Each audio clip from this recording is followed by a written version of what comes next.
Moving on to Donald Trump's transition team and plan. Kellyanne Conway speaking out. The president-elect's campaign advisor publicly sounding the alarm for Trump supporters angered by his consideration of former Governor Mitt Romney as Secretary of State. First, she said this. There were a lot of never-Trumpers who were never Trump up until the last moment. Go read their Twitter feeds. Go pull the tape of what they were saying on TV cameras and in print in different places. They didn't think he would win, and they wanted to pile on. Instead of helping the nominee of their party, they piled on. And in terms of a diverse cabinet, I'm all for diversity, but I think maybe one never-Trumper is enough. And then Kellyanne was tweeting this, quote, receiving deluge of social media and private communications, re Romney. Some Trump loyalists warn against Romney as Secretary of State. We've heard Newt Gingrich do that on our very air. We've heard Mike Huckabee do that on our very air. Joining me now is former New York Lieutenant Governor Betsy McCaughey and Ohio State Senator Capri Cafaro. Betsy, Trump's supporters are slamming Romney for his attacks on the president-elect during the primaries. He was not behind him. What's going on here? And this fight over Romney has become very public. Well, nobody is smarter than Kellyanne Conway, and she understands that this election was a referendum on the Trump doctrine. Trump rejecting globalism, rejecting open borders, rejecting international norms in favor of America first, negotiating from strength, securing the borders. Nobody has been a stronger articulator, spokesperson for that viewpoint than Rudy Giuliani. The voters know what they're getting if Rudy Giuliani is Secretary of State. So I understand exactly where Kellyanne Conway is coming from. She is reflecting this voter concern. Ultimately, Donald Trump will make the decision. And, you know, he's kind of playing this Lincoln playbook. Remember when Lincoln said back in 1860, if I make them my friends, they're no longer my enemies. That didn't work out so well for Lincoln, so he's got to be a little careful on that. Capri, it's the fact that it's public. It's that Mitt Romney is such a lightning rod. Newt Gingrich has come out against him.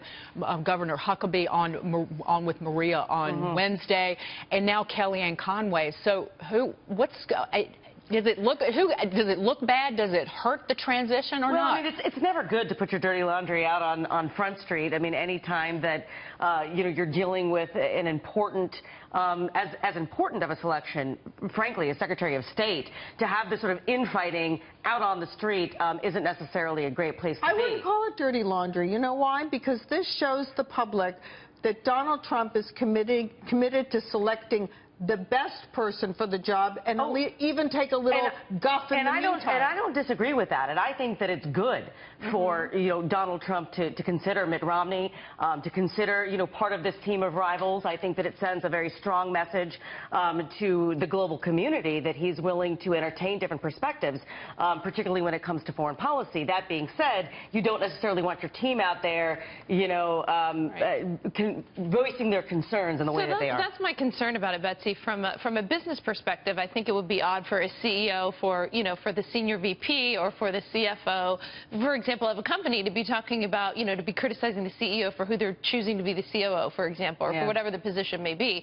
And so that's the part, I guess, that's surprising to me, as you mentioned, Dagan, the really public nature of his own advisors criticizing who he's considering. He hasn't offered the job anybody yet, and why shouldn't he consider I'm not sure it's criticizing. As I said, I think they're advertising the fact that they're having a very open debate over who is best for this position, and that's called leadership. Yeah, and the other thing that's so interesting, too, you use the word advertising, which is exactly Donald Trump's ethos. Hey, what does it show by having Mitt Romney as a part of that conversation, that even if he doesn't choose him, at least he reached out, he had the meeting, he shook the hand, and that's a really good point. Speaking of reaching out, while Kellyanne Conway was tweeting about Romney, Trump was tweeting about Carrier. The president-elect yesterday posting this, quote, I'm working hard even on Thanksgiving trying to get Carrier AC Company to stay in the U.S., Indiana. Making progress, we'll know soon. The company then posted its own statement, tweet, saying, quote, Carrier has had discussions with the incoming administration, and we look forward to working together. Nothing to announce at this time. Trump says he's going to he's threatened a 35% tariff. Yeah, but this is thumbs up. He has already done it with Ford. And this was a big issue during the election when that Carrier executive stood in front of those employees and said, you're all going to be fired because we're moving to Mexico. That is exactly why Donald Trump was elected president. And I want this is about jobs, and he's going to stop it. And I want to issue a challenge to our president-elect Donald Trump. And I think that it's great that he is engaging on this carrier issue. But we lost almost 2,000 jobs in my district, or we are about to. We're eliminating a shift. General Motors, the Lordstown facility, is in my district. Between Ohio and Michigan, they've eliminated 2,000 jobs. We make the Chevy Cruise in my district.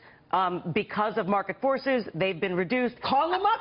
Hey, listen. Well, here's the deal. They make the hatchback in Mexico. I respectfully suggest to our president-elect, let's take a look at that Mexican facility and bring some of that back to Ohio that delivered by 11 points. I like it. I like your idea. But before we go to break, I want to raise the issue of we have a president that's bearing down on companies and essentially telling them how to do business.